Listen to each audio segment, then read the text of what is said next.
Wah, ternyata ini caranya mengusir roh jahat dari orang yang kerasukan. Siapa tahu kan ada teman kamu yang pura-pura kerasukan. Ups, hehe. Kembali lagi di Cornerstone Connection. Yang Yesus katakan, bahkan apapun yang Yesus berikan kepada mereka itu penuh dengan kuasa. Wow. Karena kerasukan daripada roh jahat itu, maka orang-orang di situ merasakan yang namanya ketakutan. Ya, siapa sih yang nggak takut ya? Iya. Itu pertanyaan ya. Serem banget. Siapa yang nggak takut kalau ketemu sama orang kerasukan? Iya. Wow. Nah, kalau orang menangis, rasanya kan berarti kayak satu hal yang nggak pernah terjadi Iya, dalam iya. kehidupannya, gitu ya. Akhirnya terluapkan semuanya. Antara Dan hal itulah yang menjadi satu titik balik yang tadinya orang hanya takjub saja, gitu ya. Tapi melihat dari kuasa Yesus, mereka semakin yakin. Iya. Dan respon orang-orang yang tadinya takut mau lari juga gitu ya. Kayak kalian ya kalau lihat ketemu mau lari.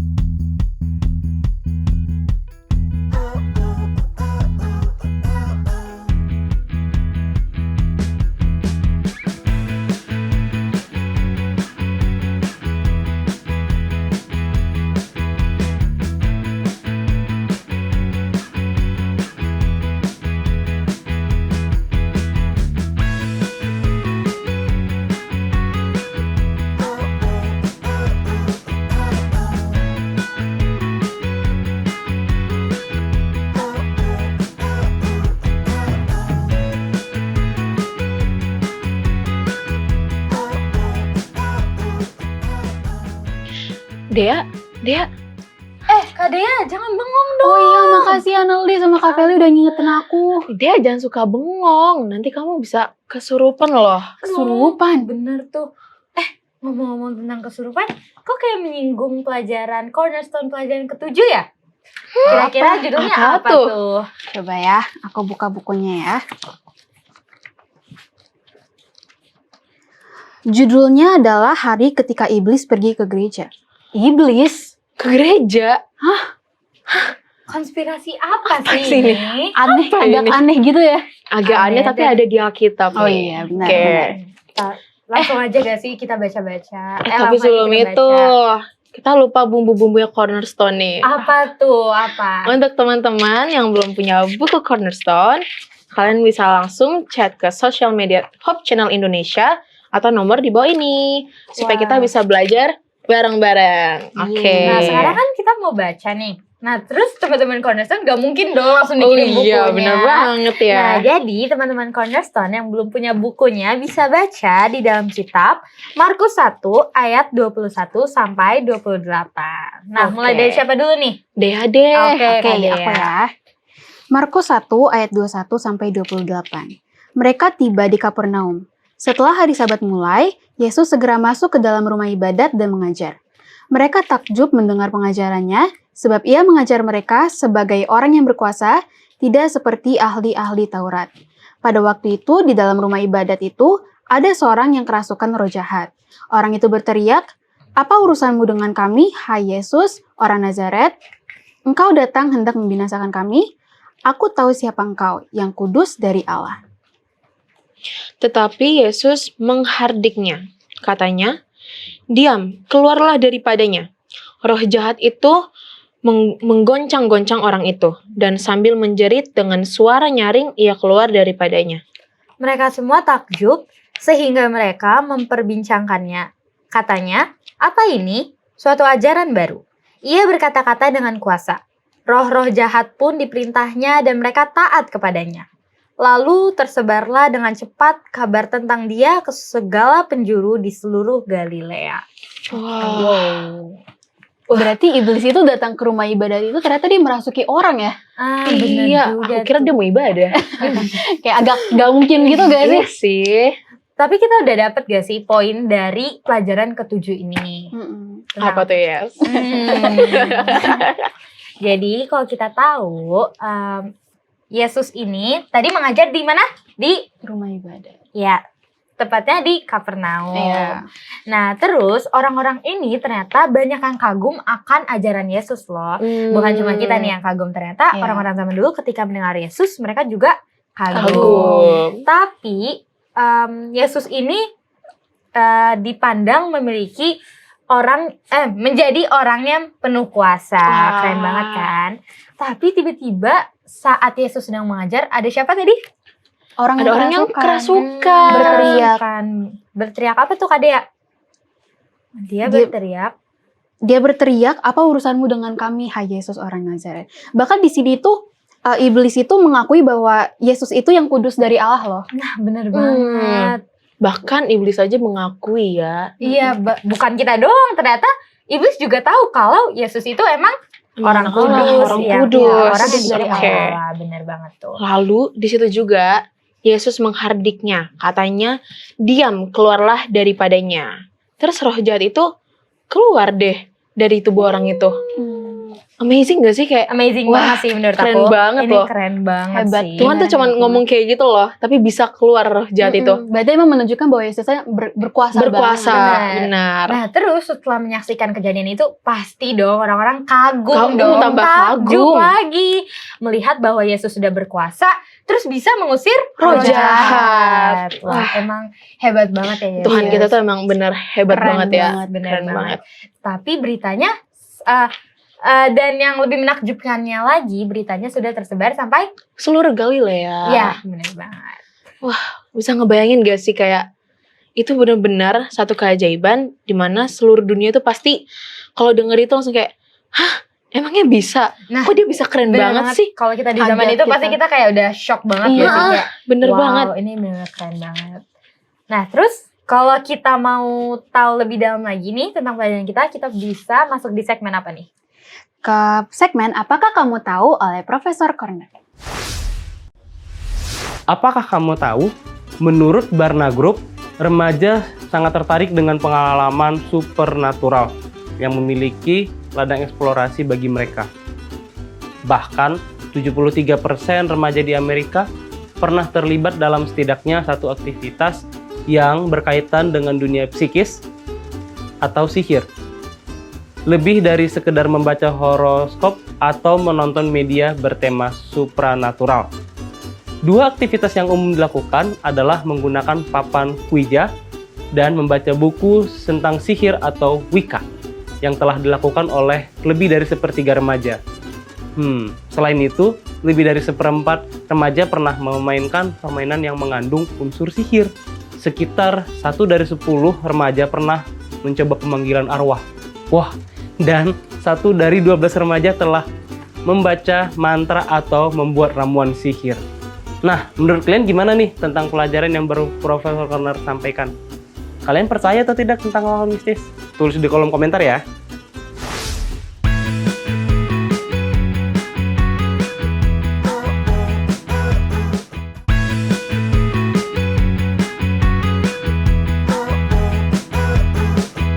Kembali lagi di Cornerstone Connection. Program ini hadir untuk membimbing kamu mempelajari Alkitab lebih dalam lagi. Bersama kami sudah ada Andre Samuna. Shalom pendeta. Ulang. Oke. Bersama kami sudah ada Pendeta Andreas Samuna. Shalom pendeta. Shalom. Udah kompak dong ya pendeta. Nah, gimana kabarnya? Puji Tuhan, luar biasa. Pendeta sendiri gimana? Puji Tuhan, baik. Baik Tuhan.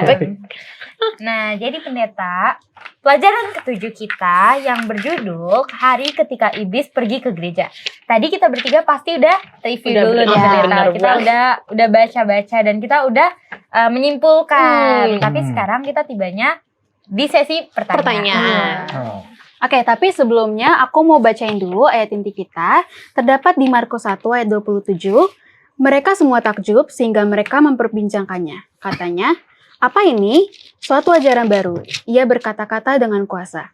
Roh-roh jahat pun diperintahnya dan mereka taat kepadanya. Oke. Langsung saja ke Pertanyaan. Pertanyaannya. Siapa nih yang mau mulai?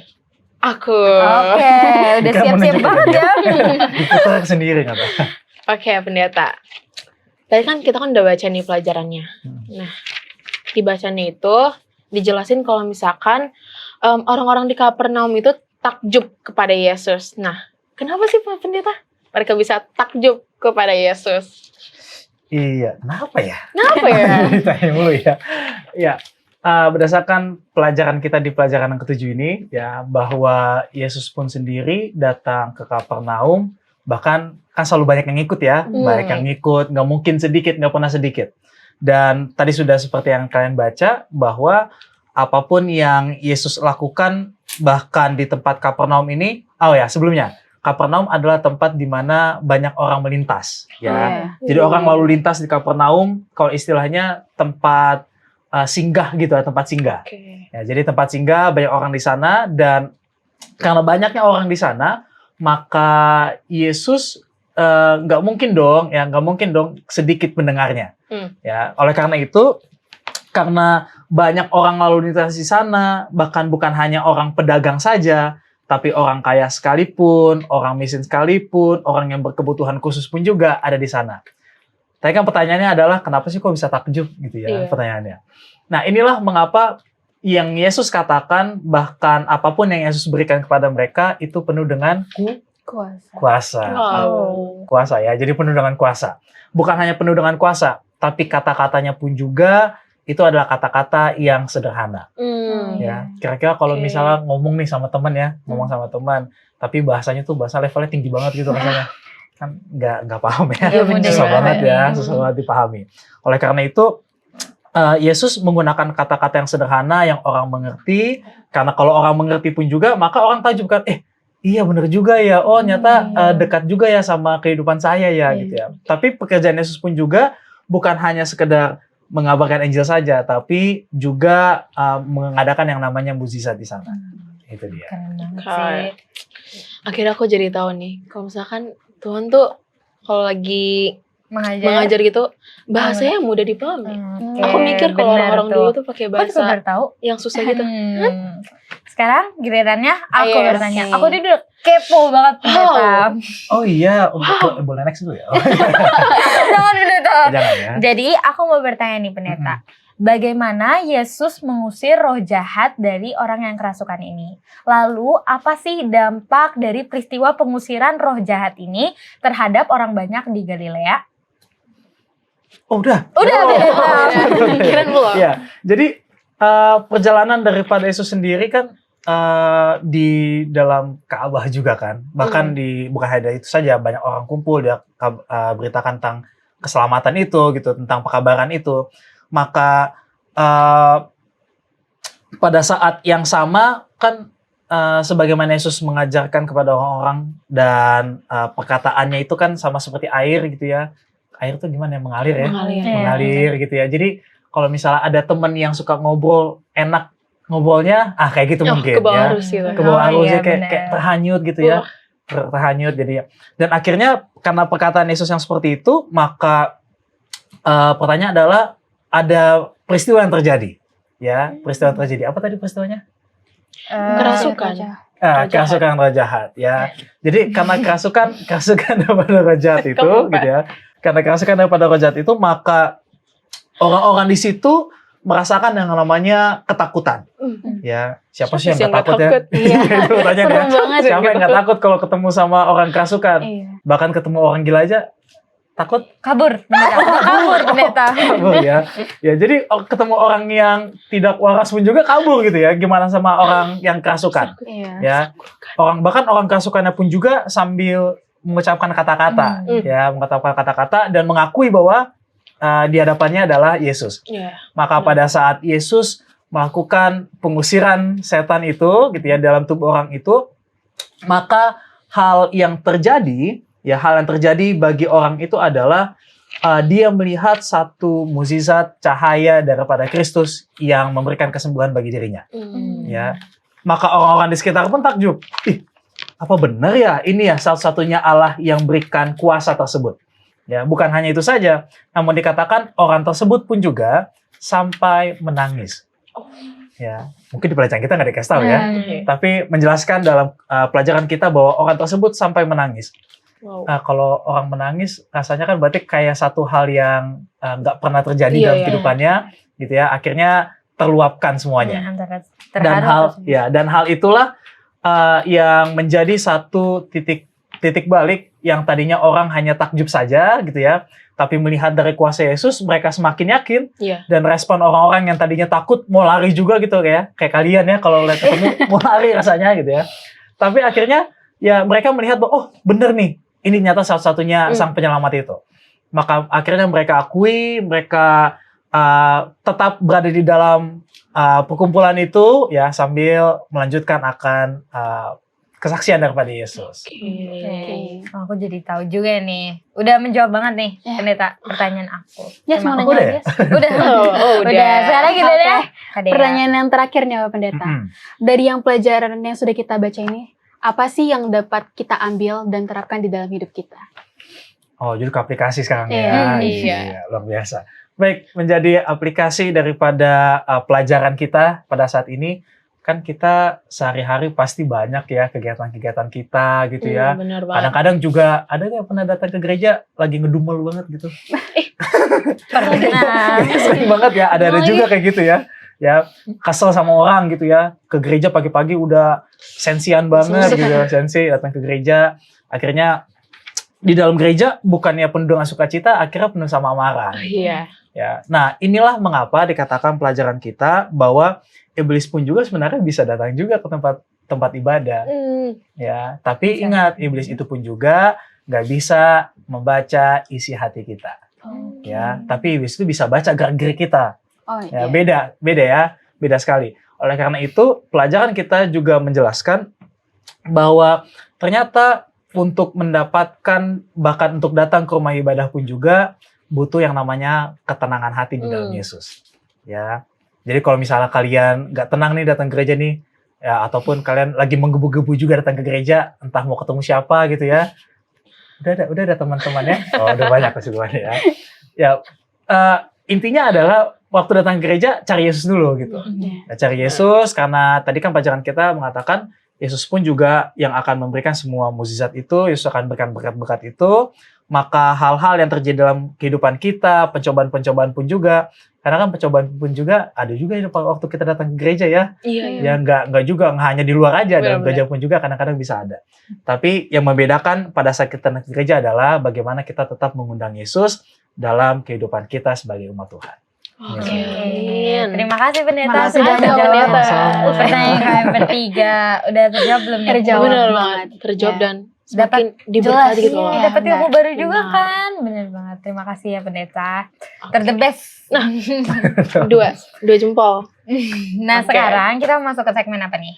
Nah, kalau misalnya kita udah ngajuin pertanyaan, sekarang kita mau mendengar pendapat dari teman-teman kita dalam segmen Apa Pendapatmu?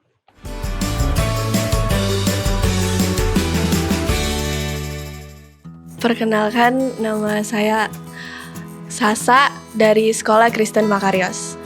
Perkenalkan, nama saya Fabrizio Ronald Simbolon, bisa dipanggil Zio. Saya dari Sekolah Makarios. Nama saya Astita Salonika dari Sekolah Kristen Makarios.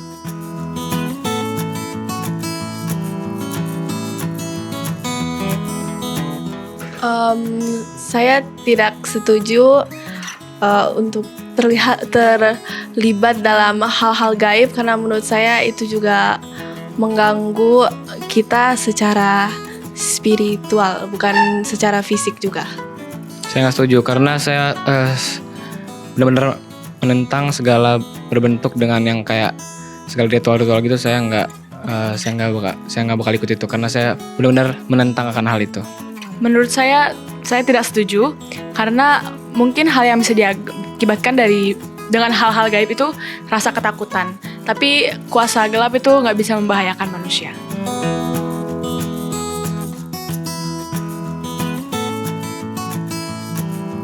Nggak setuju karena waktu itu Samuel pernah dipanggil arwahnya oleh Saul, dan itu juga makanya saya percaya bahwa pemanggilan arwah itu benar-benar ada. Saya setuju karena saya juga belum pernah melihat asli itu. Menurut saya setuju karena menurut saya yang mempunyai kuasa untuk membangkitkan orang mati atau arwah adalah Tuhan Yesus sendiri.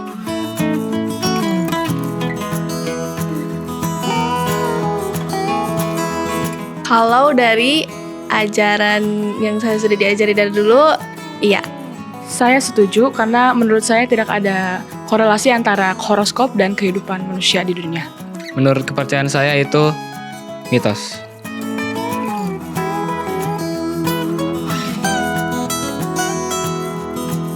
Saya tidak setuju karena saya rasa itu hanya merupakan sugesti dan trik belaka. Saya tidak setuju. Setuju karena ya kuasa setan itu bisa dinyatakan lewat sihir. Kalau sulap sih bisa ada trik-triknya, tapi kalau sihir itu dari setan sebenarnya.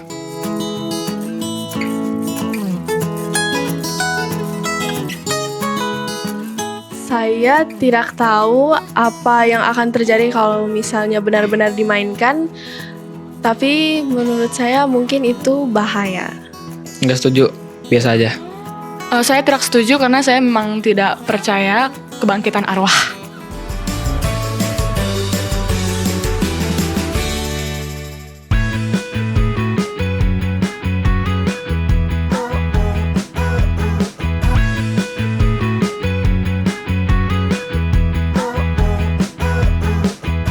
Hai, kembali lagi di Cornerstone Connection.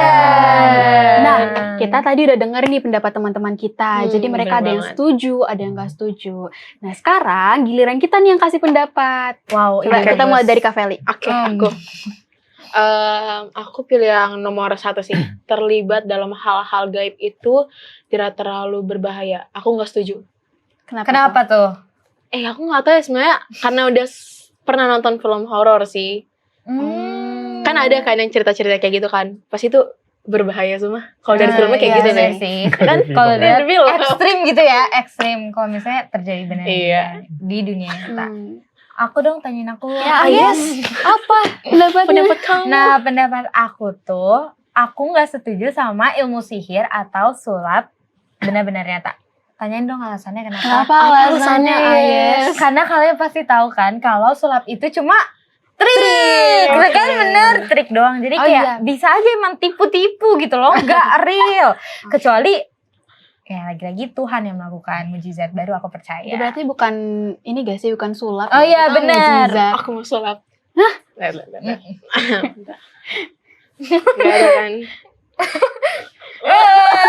Keren banget. Itu trik. Oh iya, trik.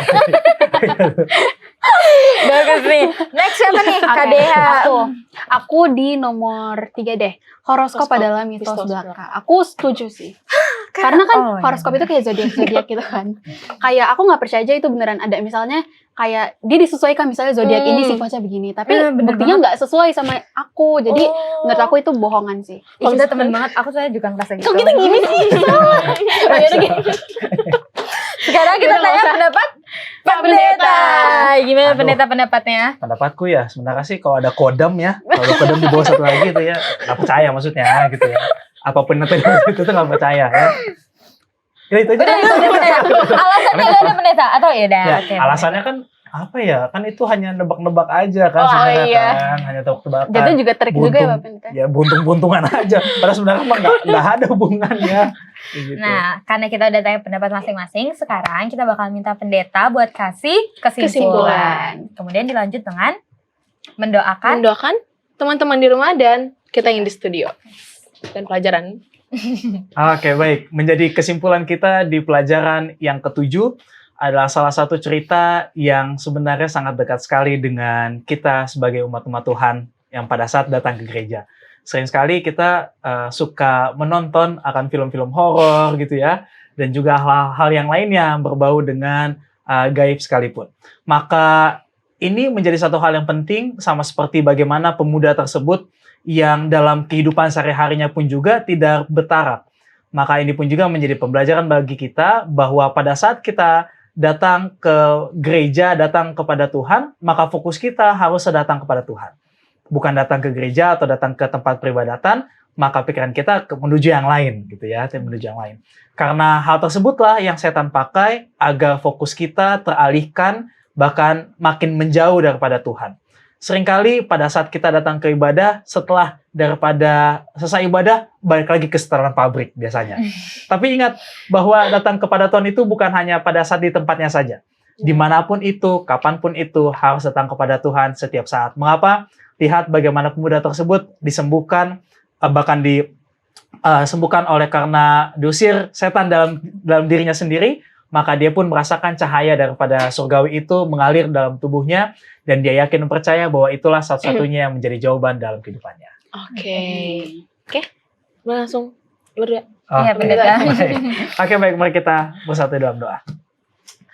Tuhan Allah Bapa kami yang bertata dalam kerajaan sorga, terpujilah nama Tuhan. Bahkan di kesempatan pada saat ini pun, kami datang bersama dengan seluruh Cornerstone, baik yang di studio maupun yang berada di rumah. Oleh karena kebutuhan terbesar kami adalah kebutuhan akan Juru Selamat Yesus Kristus. Oleh karena itu Bapa, ajarilah kami untuk dapat mengerti akan kasih Tuhan, bahkan lindungilah kami, bahkan pikiran kami, dari segala mara, kejahatan, ataupun hal-hal yang lainnya yang menjauhkan kami daripada Tuhan. Dan biarlah kami dapat berkarya bersama-sama dengan Tuhan dimanapun kami berada. Apabila ada sahabat-sahabat kami Cornerstone yang berada di rumah dalam keadaan sakit, Tuhan juga berikan kesembuhan bagi mereka. Terima kasih banyak Bapak untuk pelajaran yang indah dapat kami rasakan. Inilah doa kami, di dalam nama Tuhan Yesus kami berdoa. Amin. Amin. Terima kasih pendeta sudah memberikan kesimpulan dan doa. Doain kita semua. Iya. Oke. Dan ya kami berharap kepada teman-teman Cornerstone sekalian agar teman-teman Cornerstone dapat mengerti pelajaran ke-7 ini, dan semoga pertanyaan yang dipertanyakan dapat terjawab juga. Oke. Oh, kirain bengong. Nanti kerasukan serem. Oke. Sampai ketemu teman-teman yang selalu setia mencari dan belajar firman Tuhan melalui Cornerstone Connection.